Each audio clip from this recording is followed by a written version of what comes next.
آواز آئی، رونے والا روتا ہے، رونے والا روتا ہے، سسکنے والا سسکتا ہے۔ ایسے میں مولا حسین عجیب کیفیت ہے، باہر کربلا ہے، اندر خیمے میں قیامت ہے، قیامت صغرا قائم ہے۔ اپنی عزیزوں کے لاشیں اٹھا اٹھا کر کے کمر نڈھال ہے، جسم نڈھال ہے، چہرے پہ افسردگی کے آثار ہے، زلفیں بکھری ہوئی ہے، داڑھی پر خون کے قطرے ہیں، بدن کپڑے خون سے لت پت ہے۔ ایسے عالم کے اندر کبھی میدان کرب و بلا کی طرف دیکھتے ہیں، کبھی خیمے کی طرف۔ مولا حسین نے ادھر بہن کو تسلی دینا شروع کیا، ادھر خیمے سے رونے کی آواز آئی۔ جب رونے کی طرف توجہ کی گئی تو رونے والا کوئی اور نہیں، مولا حسین کی سب سے چھوٹی بیٹی سیدہ سکینہ فاطمہ رو رہی تھی۔ مولا حسین نے توجہ دیا تو کیا منظر دیکھتے ہیں کہ چچا عباس کے پاس، چچا عباس کو اپنے پاس بٹھا کر کے سکینہ ہاتھ پکڑ کر کہتی ہے، چچا آپ نے اپنی بھتیجی کی کبھی کوئی بات نہیں ٹالی، وہ دیکھو نا اصغر پیاس کی وجہ سے کبھی بے ہوش ہوتا ہے، کبھی پیروں کو زمین پہ رگڑتا ہے، کبھی مٹھیاں باندھتا ہے، کبھی کھولتا ہے، کبھی پیروں کو سمیٹتا ہے، کبھی پھیلا دیتا ہے۔ میرا بھیا بے ہوش ہو جاتا ہے، میرے بھیا کا ہوش ختم ہو جاتا ہے۔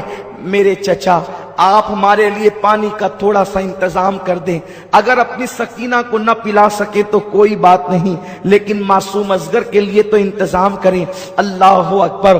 مولا عباس نے، غازی عباس نے جیسے ہی اپنی بھتیجی سکینہ کا یہ دکھڑا سنا، اللہ اکبر، طیش میں آ گئے، اس لیے کہ حضرت عباس علمدار مولا علی کی اور بیویاں جو تھی ان میں سے ایک بیوی جناب سیدہ ام بنین کے بیٹے تھے، لیکن سیدہ فاطمہ کی اولاد کا اتنا احترام کرتے تھے کہ اللہ اکبر، مولا حسین کی اولاد کے سامنے غلاموں کی طرح رہتے تھے۔ آپ نے سنا ہوگا کہ اللہ اکبر، مولا عباس جس وقت علی اکبر کے ساتھ چلتے، حضرت علی اکبر ہم شبیہ رسول تھے، لیکن حضرت عباس کا حال یہ تھا، آپ کا جسم چوڑا تھا اور قد اتنا اونچا تھا کہ آپ اونٹ کی پیٹھ پر اپنا ہاتھ زمین پہ کھڑے ہو کر کے رکھ لیا کرتے تھے۔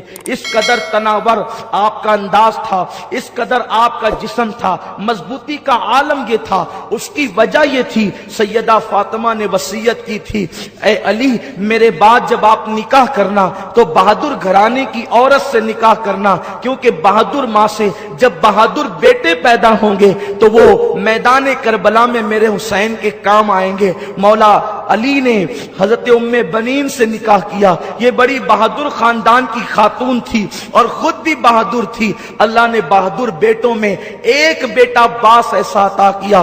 حضرت عباس کی طاقت کا عالم یہ تھا، اگر وہ کسی انسان کی زلفیں ہوتی تو اس کے بال پکڑ کر کے جو ہے اپنے دانتوں میں اس کو اٹھا لیا کرتے تھے۔ یہ کوئی قصے کہانی کی بات نہیں ہے، یہ اسلامی تاریخ کا ایک باب ہے، اور ہمارے لیے تو حیرت بھی نہیں ہے، ہمارے لیے تو تعجب بھی نہیں ہے، اس لیے کہ ہم تو یہ کہتے ہیں علی کا گھر بھی کیا گھر ہے کہ اس گھر کا ہر ایک بچہ جہاں پیدا ہوا شیر خدا معلوم ہوتا ہے۔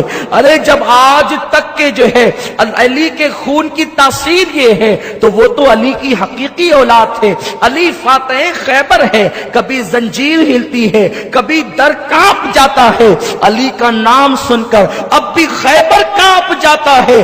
قد اتنا اونچا تھا کہ بال پکڑ کر دانتوں سے انسانوں کو اٹھانا چاہے تو اٹھا لے، اونٹ کی پیٹھ پر زمین پہ کھڑے ہو کے ہاتھ رکھ لے، لیکن جس وقت حضرت عباس علمدار حضرت علی اکبر کے ساتھ مدینہ منورہ کی سرزمین پر چلتے تو اپنے گھٹنوں پہ ہاتھ رکھ لیتے اور رکوع کی حالت میں جھک جھک کر کے چلتے۔ کسی نے کہا عباس یہ تیرا بھتیجا ہے علی اکبر، اور جب تم ان کے ساتھ چلتے ہو تو جھک کر کے چلتے ہو۔ تو مولا عباس نے کہا تم دیکھتے نہیں یہ فاطمہ کا پوتا ہے اور ہم شبیہ رسول ہیں، اگر میں اٹھ کر کے چلوں گا تو میرا سایہ تصویر رسول پہ نہ پڑ جائے، اس لیے میں جھک کر کے چلتا ہوں تاکہ تصویر رسول کی بے ادبی نہ ہو جائے، ہم شبیہ رسول کی بے ادبی نہ ہو جائے۔ قدر والے جانتے ہیں قدر شان اہل بیت۔